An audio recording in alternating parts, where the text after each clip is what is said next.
Cinema जगत की खबरों में आपका स्वागत है। शुरुआत करते हैं लाहौर 1947 के ट्रेलर की न्यूज आई है। अब देखो, ये न्यूज जो आनी थी ना, ये एक तरीके से आमिर खान प्रोडक्शन की तरफ से ऑफिशियली आनी थी, पर हमारे को कहां से सुनने को मिल रही है, एक मीडिया सोर्स से सुनने को मिल रही है कि राज मंदिर में 28 जुलाई को, यानी कि जयपुर में इसके ट्रेलर को पहले दिखाया जाएगा, फिर नेक्स्ट डे इसको डिजिटली, वो भी मुंबई में एक इवेंट होगा, फिर उसके 1-1.5 घंटे बाद इसको डिजिटली लॉन्च किया जाएगा। आप रामायण का हाल देख रहे हो कि भाई साहब दो जगह पे ट्रेलर को दिखाया गया और दोनों जगह से उसकी ट्रेलर की धज्जियां उड़ाती हैं। इतना सॉलिड ट्रेलर, और उसको किस तरीके से लीक करके ना पब्लिक के बीच में एक्साइटमेंट खत्म हो रही है। वैसे ही लाहौर 1947 की कोई खास हाइप नहीं है। जो भी एक्साइटेड है, सनी देओल के फैंस एक्साइटेड हैं, नहीं तो नॉर्मल जनता को पता भी नहीं है कि बंटवारा लाहौर 1947 15 अगस्त के वीकेंड के ऊपर कोई पिक्चर भी आ रही है, जबकि छुट्टी वाला दिन है और फिल्म का कॉन्सेप्ट बहुत सॉलिड है। पर आमिर खान प्रोडक्शन, बीच में न्यूज आ रही थी कि 12 सिटी में जाएंगे, ये जाएंगे, घंटा कहीं नहीं जा रहे हैं।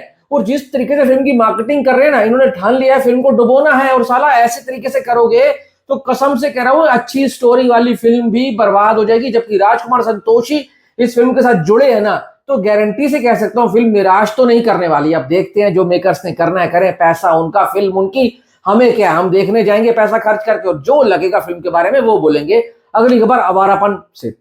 आवारापन भी बहुत बड़ी फिल्म है। इन टर्म्स ऑफ उसकी हाइप ठीक ठाक अभी बनी हुई है। असली हाइप उसकी तब बनेगी जब वो गाना आएगा, तो फिर आओ। वो गाना जिस दिन आएगा ना, आवारापन की हाइप नेक्स्ट लेवल चली जाएगी। पर अभी अगर मैं ग्राउंड पे बात करूं तो कुछ खास फर्क पड़ नहीं रहा पब्लिक को कि आवारापन भी आ रही है। मैं तो एक बात बताऊं, तो देश में कुछ ऐसा ही चल रहा है ना, हर महीने कुछ ना कुछ आता है। नीट के पेपर के लीक के चक्कर में भाई दिल्ली में जो प्रोटेस्ट हुआ, उसके बाद सारा का सारा हाइप सोशल मीडिया का वो सब चीजें खा गई, और जनता भी वही जानना चाह रही थी ना कि वहां पर हो क्या रहा है। जब बच्चों के ऊपर डंडे चलेंगे तो कौन फिल्मों की बात करेगा, कौन फिल्में देखेगा। तो भाई अब फाइनली वहां पर प्रोटेस्ट खत्म हुआ है। देखते हैं किसी और चीज पे पब्लिक की नजर जाती है, नहीं जाती है। उसके बाद की खबर मैं बात करूं तो भाई टॉक्सिक की आ रही है। टॉक्सिक का 31 जुलाई को हमारे को एक और गाना देखने को मिल सकता है, वो भी विशाल मिश्रा की आवाज में। विशाल मिश्रा ने खुद ट्वीट करके बताया, और उस दिन कियारा आडवाणी का बर्थडे भी है, तो लगता है कियारा आडवाणी का गाना यश के साथ ही आएगा। ऑब्वियस सी बात है, वही उनके साथ में पेयरिंग में है। अब देखने वाली बात होगी वो किस तरीके का गाना होता है। पर भाई विशाल मिश्रा ने तो भाई उम्मीदें बहुत बढ़ा दी हैं, क्योंकि जिस तरीके से उन्होंने ट्वीट किया था ना, और इसका ट्रेलर भी 8 अगस्त को आने वाला है। धीरे धीरे ही सही, टॉक्सिक की हाइप फिर से वैसी बनती हुई जा रही है जैसे धुरंधर के टाइम बन गई थी। यही होती है अच्छी प्रोडक्शन क्वालिटी, और एक अच्छी प्रोडक्शन टीम जब होती है ना, जो आपकी फिल्म की मार्केटिंग करती है, चाहे धीरे धीरे ही अपने कंटेंट लेकर आती है ना, तो उससे फिल्म की हाइप बन जाती है। अगर आप देखो तो भाई टॉक्सिक के कितने सारे तो कंटेंट आ चुके हैं, कितने कंटेंट कोई भी पिक्चर नहीं देती है, पर फिर भी फिल्म को धीरे धीरे ही करते ही पब्लिक के दिल और दिमाग में बैठाते हुए जा रहे हैं कि अगस्त की अगर कोई सबसे बड़ी पिक्चर है तो वो टॉक्सिक ही है। अब उसके बाद अगली खबर है भाई साहब ईथा। देखो ईथा भी 28 अगस्त को रिलीज होनी है, पर जिस हिसाब से लग रहा है, मुझे लगता है मेकर्स कहीं ना कहीं इस फिल्म को तो प्रीपोन करने के मूड में है या इसको पोस्टपोन करने के मूड में है। मैं प्रीपोन की बात करता हूं तो वैसे सुनने में आ रहा था कि 7 अगस्त को आ सकते थे, प्रहार की जगह पर। प्रहार जो कि भाई राजकुमार राव की फिल्म थी, जिसका टीजर भी आया था, उसको तो बिल्कुल ही भाई पब्लिक बात ही नहीं कर रही है, तो वो तो 100% पोस्टपोन होगी। अगर वो पोस्टपोन होती है, और भाई मैडॉक वाले अगर सोच रहे हैं कि हम ईथा को उठाकर 7 अगस्त पे डाल देते हैं, तो 7 अगस्त में दिन ही कितने बचे हैं, मुश्किल से 12-14 दिन बचे होंगे। आपको यहां पर भी तो कुछ ना कुछ करना चाहिए। तो मुझे तो लगता है मैडॉक वाले अपनी दोनों ही फिल्मों को उठाकर कहीं और लेकर जाने वाले हैं। इससे अच्छी बात यह हो जाएगी कि कम से कम टॉक्सिक को ना खुला आसमान मिल जाएगा, क्योंकि उसके बाद फिर सीधा आएगी आपकी मिर्जापुर, फिर 11 तारीख को आएगी हैवान। तब तक अगर अच्छी होगी तो ये फिल्म चल पड़ेगी। अब इसके बाद अगर मैं खबर की बात करूं तो भाई रामायण की करूंगा। देखो इस वक्त के ऊपर अगर फिल्म जगत में किसी एक चीज की 100% बात हो रही है तो वो रामायण की हो रही है। रामायण का ट्रेलर भले ही लीक हो गया हो, पर पब्लिक को पसंद आ रहा है।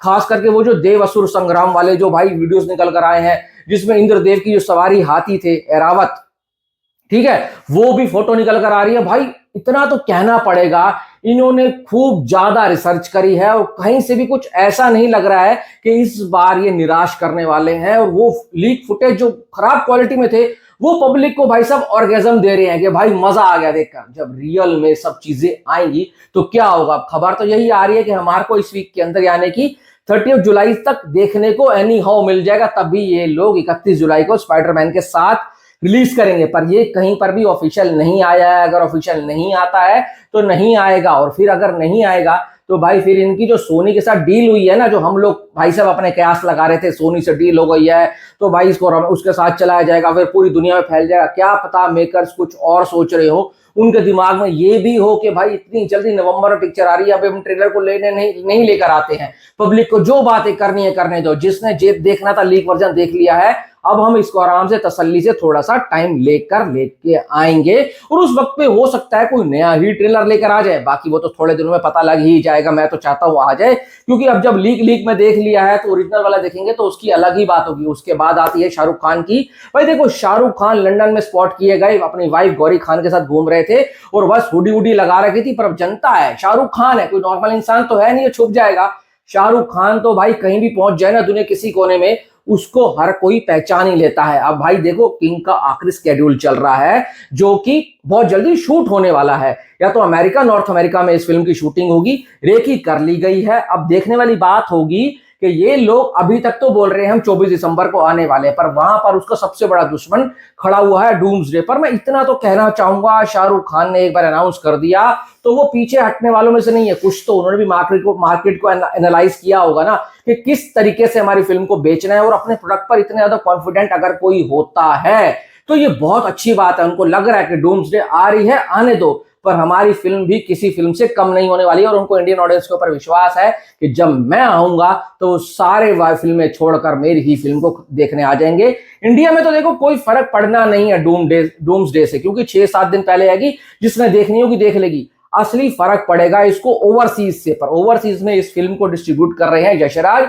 अब यशराज ने भी बोल दिया होगा जिस मार्केट में आपकी फिल्म चलती है, जिस एरिया में चलती है, वहां हम इसको इतनी ज्यादा स्क्रीनिंग दे देंगे कि वहां से भी कुछ ज्यादा इंपैक्ट आएगा नहीं, वो थोड़े दिनों में पता लग जाएगा। पर जब इस फिल्म का असली में टीजर आएगा ना, वो दमदार सा कुछ निकल कर आता है, तो उससे पब्लिक को पता लग जाएगा कि भाई इस किंग में कितना दम होने वाला है। क्योंकि जो किंग का एक छोटा सा 43 सेकंड की अनाउंसमेंट आई थी, जो शाहरुख खान वो बर्फ के बीच में ऊपर से उखड़ शीशे विशे तोड़कर आ रहे होते ना, तो वहां थोड़ी बहुत नेगेटिविटी तो हुई थी। पब्लिक ने बोला भाई ये भी एआई से बना कर देती, अब शाहरुख खान भी एआई वाली फुटेजेस यूज करने लग गए। पर उन सब चीजों का जवाब हमारे को 24 तारीख को मिलेगा, या जब ट्रेलर आएगा तो मिलेगा, क्योंकि शाहरुख खान है तो कहीं से भी हम किसी चीज की कमी की उम्मीद तो नहीं कर सकते। अब अगली खबर भाईजान की, एक ही दिल है भाईजान कितनी बार जीतोगे। देखो बच्चों के लिए जो उन्होंने ट्वीट करे ना, उन ट्वीट से एक बात तो साबित हो गई, कुछ भी हो जाए कैसा भी हो जाए, सलमान खान जो है ना हमेशा देश के हित में उनके साथ खड़ा हुआ है, कभी भी किसी फालतू की कंट्रोवर्सी में फंसते नहीं है, भले ही उनके बिहेवियर के चक्कर में कभी कुछ हो जाए, पर देश की जब बात आती है ना तो वो देश में उनके साथ खड़े होते हैं जो देश के लिए सही होता है। उनको पता है यूथ प्रोटेक्ट कर रहा है। कुछ लोगों को लग रहा है कि यूथ के साथ कुछ भाई असामाजिक तत्व मिल गए हैं, वो अपनी रोटियां सेक रहे हैं, पर सारे तो नहीं थे ना। तो सलमान खान ने क्या करा, उनके लिए ट्वीट करा कि भाई होना चाहिए, मैं आपके साथ हूं। और भाई लोगों को सुननी भी पड़ी, फाइनली सरकार ने सुनी। और वहीं पर एक कहता हूं ना, एक हर कोई नहीं सामने आता, बड़े से बड़ा एक्टर चुप बैठा हुआ था, पर सलमान खान ने कुछ ऐसा करा कि वहां पर दिखा दिया कि क्या भी हो जाएगा, लोग मुझे बॉयकॉट करेंगे, करने दो, ये आगे की नहीं सोचते हैं, ये दिल की सुनते हैं। और जो दिल की सुनता है ना वो इंसान हमेशा दिल से अच्छा होता है, और उस बंदे की बहुत तारीफ कर रहे हैं। और वो यूथ के दिल में पहले भी था, अब भी है, और आने वाले दिनों में भी रहेगा। और यही सलमान खान की खासियत है कि वो एक साथ कम से कम 4 जनरेशन को साथ लेकर चलते हैं। उनका दिल बहुत बड़ा है, इसलिए वो हमेशा से ये काम करते रहते हैं। बाकी देखते हैं आगे क्या होगा, जो भी होगा। अपनी जो आपको अगर जो खबर सही लगी हो तो कमेंट बॉक्स में बता देना।